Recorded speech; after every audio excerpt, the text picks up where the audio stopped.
사실 정보가 정확하지 않기 때문에 사실 증권시장은 불확실성이 제일 싫어하거든요. 그래서 그렇기 때문에 뭐 심리적으로 상당히 불안한 상태인데요. 이런 걸 해방해서 우리 여기 이 부위원장님께서 애널리스트하고 같이 모여가지고 여러 가지 좋은 정보를 공개해주고 있습니다. 이거는 참 바람직한 생각이라고 들고요. 그 다음에 주식시장 측면에서 말씀드리면은 조금 더 장기적인 투자 문화가 계속 형성돼야 되겠다. 이렇게 말씀을 좀 드릴 수가 있겠고요. 사실 그동안 우리도 주식도 노후를 대비한 투자 수단이다.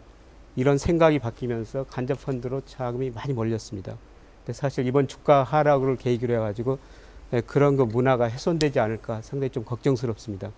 그런데 우리나라 주가를 보면은 2005년 8월 달에 종합 주가 지수가 785였었습니다. 예. 작년 11월 달에 2085까지 올라갔다가 지금 지난 금요일 1240으로 떨어졌는데요.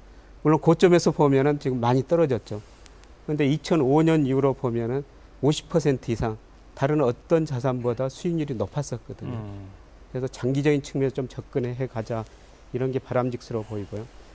주식시장에서 이런 이야기 있습니다. 머리로 돈을 버는 것이 아니라 인내로 본다. 알겠습니다. 이런 이야기가 있는데 지금 그러한 인내가 필요한 시점이 아닌가 생각됩니다. 이제 앞으로 대처해야 할 이야기들이 나오니까 몇몇 가지는 지금 제가 우리 이 부위원장께 발언 기회를 드리면서도 답변하시기 어려운 것들이 좀 많이 있는 것 같아요. 우선 감세, 어떤 감세냐. 지금 국회에서 치열하게 양당이 지금 논쟁을 하고 있는 대목이고요.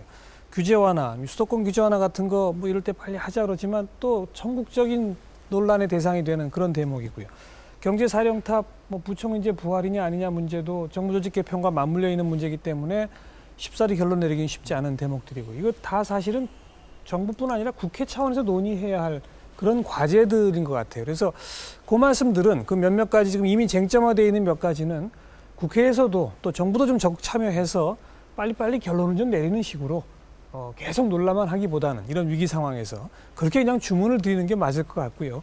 기타 여러 가지 단기적으로 외환시장을 안정시켜야 된다. 또 단기 자금 시장의 경색 상황을 좀 풀어야 한다거나 정책의 투명성이라든지 정보 공개 이런 대목 짧게 좀 언급하시고요. 이제 총 정리하도록 해보죠. 네, 우선 금융시장 불안과 또 여러 가지 정책에 대해서 좋은 말씀해 주신 감사드리고 정책 당국자 한 사람으로서 이 시장이 이렇게 어려워서 국민들에게 우려를 끼쳐드린 데서 죄송하다는 말씀 드리겠습니다.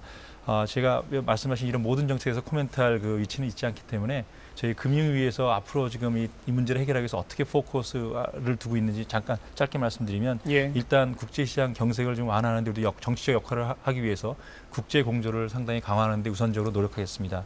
두 번째는 아까 말씀드린 대로 경기 침체가 우리 김 의원님 말씀하신 대로 중소기업이라든지 실물 부분으로 이전돼서 그것이 다시 금융기관의 부실로 연결되지 않도록 여러 가지 마이크로 서저리를 통해서 전체 틀을 가지고 이 실물 부분의 이전을 최소한 막도록 노력해 보겠습니다. 그리고 이 과정에서 저희가 크게 배운 것이 이제는 정부가 시장 보고 안심하라고 얘기만 하는 걸로는 불충분하고 이 시장과 이 분석의 퀄리티를 싸움을 해가지고 시장보다 더 좋은 정보, 그다음에 더 좋은 분석을 통해서 공감대를 형성하는데 앞으로 굉장히 많이 노력하겠습니다. 다만 한 가지 이런 일을 지나면서 금융정책을 추진하는 제 입장에서는 굉장히 안타까운 것이 이번 사태를 통해서 그간 저희들이 금융 발전을 이끌기 위해서 추진했던 장기적 과제들이 다 뒤로 물러갈 우려가 있습니다. 사실 저희 우리나라에서는 금융을 독자적인 산업으로 보지 않고 항상 제조업의 수단으로만 봤기 때문에 외환위기 이전까지 금융산업이 발전하지 못해서 외환위기라는 걸 당하면서 우리가 얼마나 많은 손실을 봤습니까? 그런데 지금 그 뒤부터 이 초등학생에 지나지 않는 금융산업을 좀 발전시키려고 중학교 이런 수준을 올리고 있는데 지금 선진국 대학생 금융시장이 무너졌다고 해서 이제 다시 다 옛날 커머셜 뱅크로 돌아가고 인베스트먼트 뱅크는 안 되는 거고 규제는 더 해야 되고 이렇게 돌아가면 단기적으로 이런 일로 인해서 놀란 것은 인정하겠습니다만 우리나라의 금융산업이 10년 더 뒤로 갈 우려도 있기 때문에 장기적 과제는 장기 과제대로 여기들은 노력하겠습니다. 많이 지원 부탁드립니다. 오히려 이런 국제적인 위기 상황을 보면서 우리가 앞으로 걸음을 뗄 때 더 주의하면서 뗄 수 있게 되는 그런 어떤 계기로 삼을 수 있겠다는 생각이 들고요. 반면교사는 그렇죠. 앞으로 가야 할 일은 가야 된다는 게 중요한 것 같습니다. 자, 이제 정리를 하겠습니다. 시간이 많이 가서 우리 워싱턴의 박 교수님부터 시작을 해서 한 30초 정도밖에 시간은 없습니다만은 이 방송 지켜보신 많은 불안해하시는 우리 시청자분들께 한 말씀씩 조언의 말씀 청해 듣도록 하죠. 우리 박 교수님 한 30초 짧게입니다. 예.